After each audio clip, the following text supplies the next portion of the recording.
वो क्या करे ना कि महफिलों में वाहवाही के शोर हुआ करते हैं। महफिलों में वाहवाही के शोर हुआ करते हैं।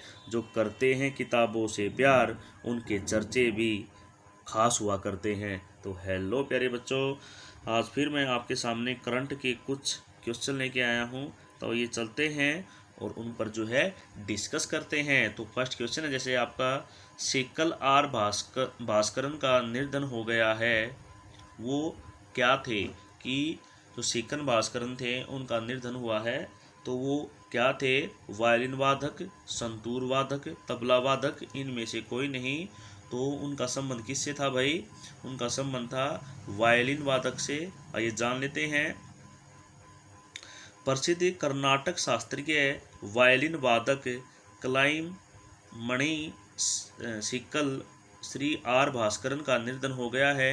उन्होंने 11 साल की उम्र में तिरुल श्री सुब्बा अय्यर से वायलिन सीखना शुरू किया और बाद में मयूरम श्री गोविंदराजन पिल्लई से प्रशिक्षण लिया। वह आकाशवाणी के एक ग्रेड कलाकार थे और उन्होंने 1976 से 1994 तक चेन्नई रेडियो स्टेशन में लगभग 2 दशकों तक सेवा की थी।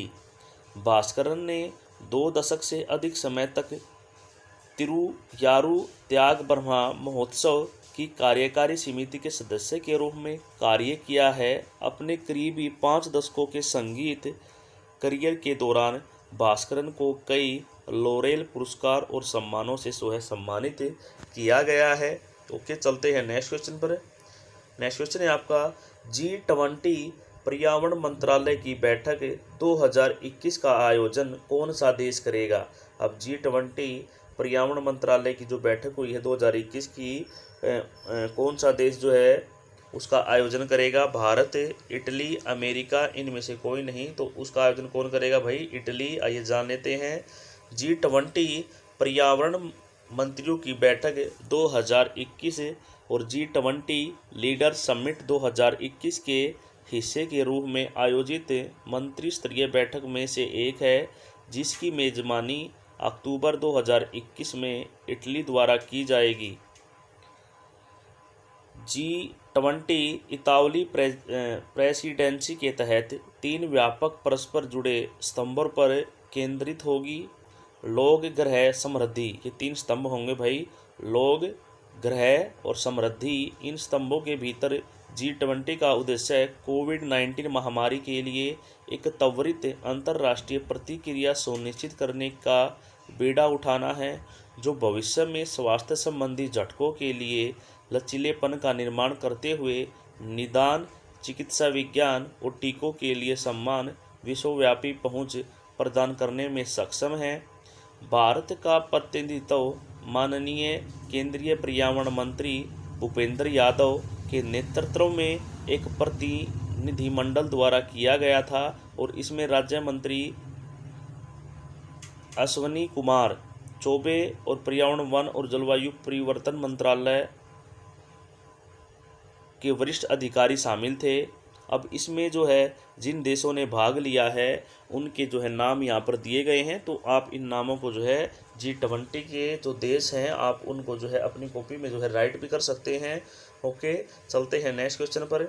नेक्स्ट क्वेश्चन है हमारा, यूनेस्को ने किसे विश्व विरासत सूची से हटा दिया है? अब जो यूनेस्को है उसने किसे जो है विश्व विरासत सूची से हटा दिया है? लिवरपूल को, ताजमहल को, पीसा की मीनार को, इनमें से कोई नहीं। तो यूनेस्को ने किसे विश्व विरासत सूची से हटाया है? तो वो क्या है? लिवरपूल। तो लिवरपूल को जो है विश्व विरासत सूची से हटा दिया है। आइए जानते हैं। संयुक्त राष्ट्र की सांस्कृतिक एजेंसी यूनेस्को ने एक नए फुटबॉल स्टेडियम की योजना सहित अति विकास के बारे में चिंताओं का हवाला देते हुए विश्व धरोहर स्थलों की सूची से लिवरपूल के तट को हटाने के लिए संकीर्ण रूप से मतदान किया है। चीन की अध्यक्षता में समिति की वार्ता में 13 प्रतिनिधियों ने प्रस्ताव के पक्ष में मतदान किया और 5 ने जो है विरोध किया।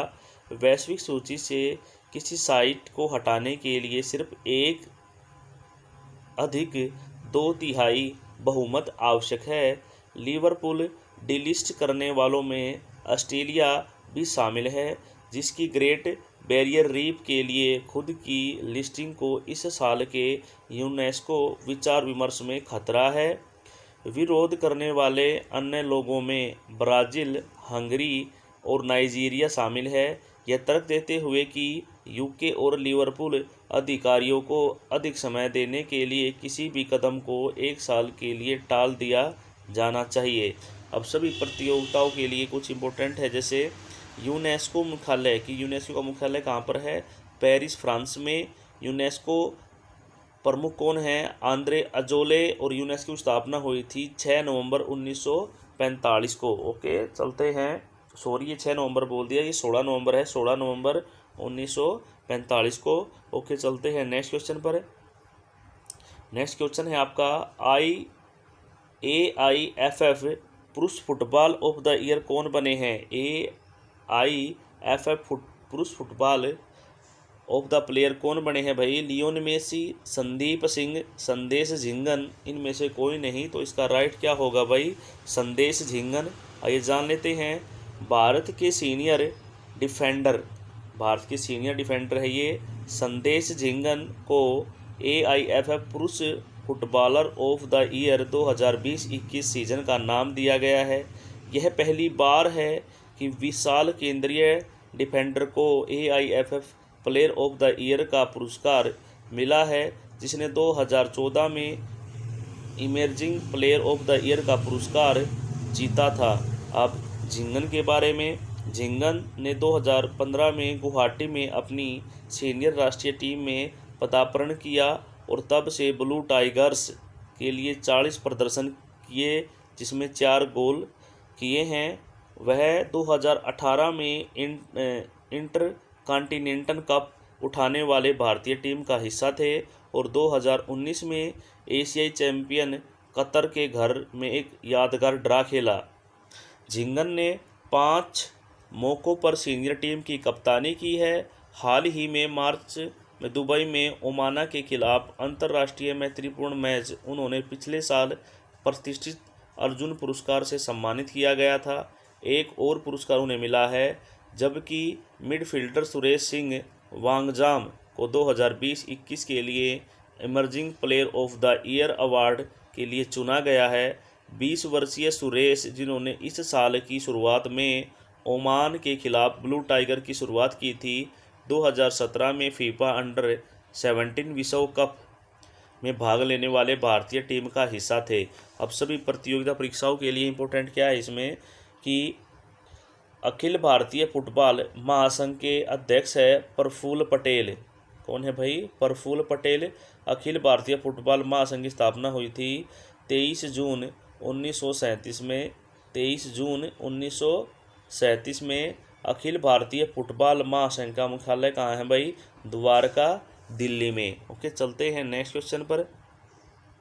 नेक्स्ट क्वेश्चन है आपका बैंक विद आ सोशल इक्विटाइज नामक पुस्तक किसने लिखी है?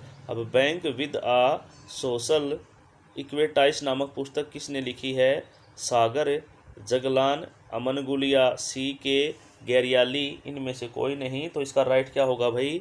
CK गैरियाली। तो ये जान लेते हैं। RBI के पूर्व गवर्नर दूरू सुब्बाराव ने डॉक्टर CK गैरियाली द्वारा लिखित एक पुस्तक बैंक विद आ सोशल इक्विटाइज का विमोचन किया है। डॉक्टर गैरियाली EDIT के संस्थापक ट्रस्ट है और यह एक पुस्तक महिलाओं के जीवन को बदलने के लिए इक्विटी और EDIT की यात्रा को लगातार सामाजिक सुधारों की पहल के साथ सूक्ष्म उद्यम स्थापित करने में मदद करती है। ओके, चलते हैं नेक्स्ट क्वेश्चन पर। नेक्स्ट क्वेश्चन है आपका द्वारा ई-डेयरी ने AI लेड टैग के लिए किसके साथ साझेदारी की है? अब किसके साथ जो साझेदारी की है? LIC के साथ, IFDI के साथ, या इफ़को टोक्यो जनरल इंश्योरेंस के साथ, या इन तीनों के साथ? तो इसका ऑप्शन होगा राइट भाई C, IFFCO Tokyo general insurance के साथ। आइए जान लेते हैं। द्वार होल्डिंग्स की एक पोर्टफोलियो कंपनी द्वारा ई डायरी सॉल्यूशन ने थूथन पहचान के आधार पर मवेशियों की पहचान करने के लिए एक कृत्रिम बुद्धिमत्ता के नेतृत्व वाला डिजिटल टैग सुरीब ई टैग, जिसका नाम है भाई सुरीब ई टैग, लॉन्च किया है। इसका उपयोग इफ़को टोक्यो जनरल इंश्योरेंस के साथ साझेदारी में पेश किए जाने वाले पशु बीमा उत्पादकों के लिए किया जाएगा। मवेशियों की थूथन छवियों को सुरीब मोबाइल एप्लीकेशन के माध्यम से एकत्रित किया जाता है और एक अद्वितीय डिजिटल पहचान के रूप में उच्च रिजोल्यूशन छवियों में संग्रहित किया जाता है। द्वारा ई डायरी का आर्टिफिशियल इंटेलिजेंस संचालित मोबाइल एप्लीकेशन मोबाइल फ़ोन के साथ थूथन छवियों को कैप्चर करता है और एक सुरक्षित क्लाउड सर्वर में संग्रहित मवेशियों की अद्वितीय डिजिटल पहचान की तुलना करता है और 60 सेकंड से कम समय में परिणाम प्राप्त करता है। पॉलीयूरेथेन ईयर टैग्स जैसे पारंपरिक तरीकों से आसानी से छेड़छाड़ की जा सकती है और ये दोहराव और धोखाधड़ी के शिकार होते हैं। इसके अलावा injectable radio frequency identification tag महंगे माने जाते हैं और इसके लिए विशेष कौशल की आवश्यकता होती है। दूसरी ओर थूथन प्रिंटिंग या नाक की छपाई एक विशिष्ट पहचान करता है, क्योंकि यह मानव उंगली के निशान की तरह ही मवेशियों के थूथन पर धब्बेदार लक्षणों को मानता है। अब सभी प्रतियोगिताओं के लिए जो है महत्वपूर्ण है। इफ़को टोक्यो जनरल इंश्योरेंस का CEO कौन है भाई? अनामिका रॉय राष्ट्रवर। और इफ़को टोक्यो जनरल इंश्योरेंस का मुख्यालय है भाई गुरुग्राम में। और इफ़को टोक्यो जनरल इंश्योरेंस स्थापना हुई थी 2000 में। ओके, चलते हैं नेक्स्ट क्वेश्चन पर। नेक्स्ट क्वेश्चन है आपका 7th है। नेशनल इंस्टीट्यूट ऑफ डिजाइन की सह संस्थापक जो है किसका निर्धन हो गया है भाई? वो सह संस्थापक थी गिरा साराभाई, गिरिराज या गिरिराज, इनमें से कोई नहीं। तो इसका ऑप्शन होगा ए गिरा साराभाई। आइए जान लेते हैं। नेशनल इंस्टीट्यूट ऑफ डिजाइन की सह संस्थापक गिरा साराभाई का निर्धन हो गया है। राष्ट्र में डिजाइन शिक्षा की अग्रदूत ने कई अन्य संस्थाओं की स्थापना में महत्वपूर्ण भूमिका निभाई है और कला एवं वास्तुकला के क्षेत्र में भी उल्लेखनीय योगदान दिया है। साराभाई उद्योगपति अंबालाल साराभाई की बेटी और डॉक्टर विक्रम साराभाई की बहन थी। उन्होंने कैलिको म्यूजियम ऑफ टेक्सटाइल्स की भी स्थापना की। उन्हें प्रसिद्ध वास्तुकार और डिजाइनर फ्रैंक लॉयड राइट के साथ एरिजोन के प्रसिद्ध तालिसीन वेस्ट स्टूडियो में प्रशिक्षित जो है किया गया था। आइए चलते हैं नेक्स्ट क्वेश्चन पर। नेक्स्ट क्वेश्चन है हमारा विश्व मस्तिष्क दिवस। विश्व मस्तिष्क दिवस कब मनाया जाता है? 20 जुलाई, 22 जुलाई, 23 जुलाई, इनमें से कोई नहीं। तो इसका राइट क्या होगा भाई? 22 जुलाई की जो विश्व मस्तिष्क दिवस है वो मनाया जाता है भाई 22 जुलाई को। ये जान लेते हैं। वर्ल्ड फेडरेशन ऑफ न्यूरोलॉजी हर साल एक अलग थीम पर ध्यान देते हुए 22 जुलाई को विश्व मस्तिष्क दिवस मनाता है।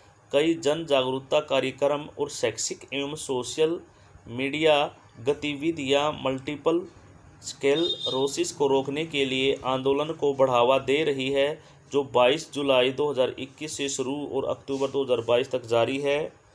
इसे विश्व मस्तिष्क दिवस की थीम स्टॉप मल्टीपल स्क्लेरोसिस है।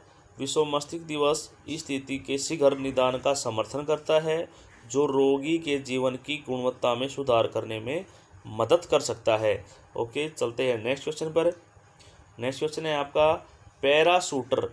अब पैराशूटर रूबीना फ्रांसीसी ने पेरू इवेंट में गोल्ड जीता है, उनका संबंध किस राज्य से है? अब ये जो पैराशूटर रूबीना है तो इनका संबंध किस राज्य से है भाई? मध्य प्रदेश, हरियाणा, पंजाब, इनमें से कोई नहीं। तो इसका राइट होगा भाई मध्य प्रदेश से। आइए जान लेते हैं। निशानेबाज रूबीना फ्रांसीसी ने पेरू में चल रहे पैरा स्पोर्ट्स कप में विश्व रिकॉर्ड बनाया है। उन्होंने महिलाओं के लिए 10 metre air pistol para event में स्वर्ण पदक जीता है। उन्होंने 238.1 अंक हासिल कर तुर्की की आयशहगुल पहलवान लारा का विश्व रिकॉर्ड तोड़ दिया है। इस जीत ने उन्हें टोक्यो समर पैरा ओलंपिक 2020 में भारत के लिए कोटा भी दिलाया है। इन वर्षों में उन्होंने राष्ट्रीय और अंतर्राष्ट्रीय स्पर्धाओं में 15 से अधिक पदक अर्जित किए हैं। वर्तमान में Rubina junior Indian pistol shooting team के पूर्व शूटर और कोच जसपाल राणा के मार्गदर्शन में प्रशिक्षण जो है ले रही है। ओके, चलते हैं नेक्स्ट क्वेश्चन पर। राष्ट्रीय प्रसारण दिवस। अब राष्ट्रीय प्रसारण दिवस कब मनाया जाता है? 23 जुलाई, 22 जुलाई, 21 जुलाई, इनमें से कोई नहीं। तो इसका राइट क्या होगा भाई? ए, 23 जुलाई को जो है राष्ट्रीय प्रसारण दिवस मनाया जाता है। आइए जान लेते हैं। राष्ट्रीय प्रसारण दिवस हर साल जो है 23 जुलाई को रेडियो के सम्मान में मनाया जाता है, जो भारत में लोगों के जीवन में समाचार के साथ साथ मनोरंजन के एक सरल माध्यम के रूप में एक महत्वपूर्ण हिस्सा रहा है। आज ही के दिन 1927 में भारतीय प्रसारण कंपनी के तहत बॉम्बे स्टेशन से दिल्ली में पहली बार रेडियो प्रसारण प्रसारित किया गया था। अब राष्ट्रीय प्रसारण दिवस का जो इतिहास है उसमें जान लेते हैं। पहला रेडियो प्रसारण 23 जुलाई 1927 को बॉम्बे स्टेशन से किया गया था। तब स्टेशन का स्वामित्व भारतीय प्रसारण कंपनी नामक एक निजी कंपनी के पास था। सरकार ने 1 अप्रैल 1930 को प्रसारण को अपने हाथों में ले लिया और इसका नाम बदलकर भारतीय राज्य प्रसारण सेवा कर दिया। शुरुआत में यह प्रायोगिक तौर पर था, बाद में यह 1932 में स्थायी रूप से सरकारी नियंत्रण में आ गया। 8 जून 1936 को भारतीय राज्य प्रसारण सेवा ऑल इंडिया रेडियो बन गई। वर्तमान में AIR दुनिया के सबसे बड़े सार्वजनिक प्रसारण संगठनों में से एक है। ओके, चलते हैं नेक्स्ट क्वेश्चन पर। नेक्स्ट क्वेश्चन है आपका, प्लेको पट्टाभिक्षम पुस्तक का विमोचन किसने किया है? ये किसने किया है भाई? ऑप्शन ए है आपका राष्ट्रपति, बी उपराष्ट्रपति, सी प्रधानमंत्री, इनमें से कोई नहीं। तो इसका जो विमोचन किया है वो किया है हमारे उपराष्ट्रपति ने। आइए जान लेते हैं। भारत के उपराष्ट्रपति M वेंकैया नायडू ने पूर्व सांसद यालमंचली शिवाजी द्वारा लिखित प्लेको पट्टाभिक्षम नामक एक पुस्तक का विमोचन किया है। यह पुस्तक ग्रामीण भारत और कृषि पर आधारित है। उपराष्ट्रपति ने कहा कि गांव और कृषि आंतरिक रूप से जुड़े हुए हैं और हमें अपने गांव में ग्राम स्वराज्य लाने के लिए उनके मुद्दों को समग्र रूप से संबोधित करना चाहिए। ओके, चलते हैं नेक्स्ट क्वेश्चन पर। The stranger in the mirror. The stranger in the mirror किसकी आत्मकथा है? तो ये किसकी आत्मकथा है भाई? राकेश ओम प्रकाश मेहरा की, राकेश रोशन की, यशपाल सिंह की, या इनमें से कोई नहीं। तो इसका राइट होगा ऑप्शन ए, राकेश ओम प्रकाश मेहरा।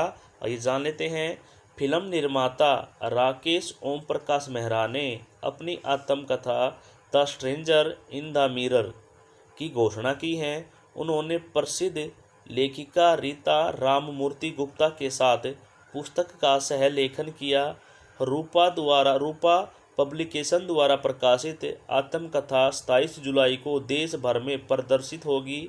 विज्ञापन निर्माता से निर्देशक बने मेहरा रंग दे बसंती, दिल्ली 6, भाग मिल्खा भाग और हाल ही में रिलीज हुई तूफान जैसी फिल्मों के लिए जाने जाते हैं। एक प्रेस विज्ञप्ति के अनुसार the stranger in the mirror में वहीदा रहमान, आर रहमान, वाजपेयी, अभिषेक बच्चन, अख्तर कपूर, आहूजा टंडन, रोनी सुकरूवाला, अतुल कुलकर्णी, आर माधवन, दिव्या दत्ता और प्रहलाद कक्कड़ सहित सिनेमा और विज्ञापन जगत की प्रसिद्ध हस्तियों के बारे में लिखा गया है। ओके, चलते हैं नेक्स्ट क्वेश्चन पर। विश्वविद्यालय शिखर सम्मेलन 2021 का संबोधन किसने किया है? ये शायद हमने कल भी किया था। उपराष्ट्रपति, राष्ट्रपति, प्रधानमंत्री, इनमें से कोई नहीं, तो इसका राइट होगा हमारा उपराष्ट्रपति ने किया था। ओके, तो ये तो थे प्यारे बच्चों आज के कुछ इम्पोर्टेंट क्वेश्चन। तो आप जो है हमें कमेंट बॉक्स में ज़रूर बताएं कि आज के क्वेश्चन कैसे थे। हमें आपकी कमेंट का इंतज़ार रहता है। ओके, आप चैनल को लाइक करें और शेयर करें और जो है सब्सक्राइब ज़रूर कर लें और जो है बेल आइकन को दबा लें ताकि आने वाली वीडियो का नोटिफिकेशन जो है सबसे पहले आपको मिले। ओके, कल फिर मिलते हैं हम एक नई वीडियो के साथ। तब तक के लिए बाय बाय।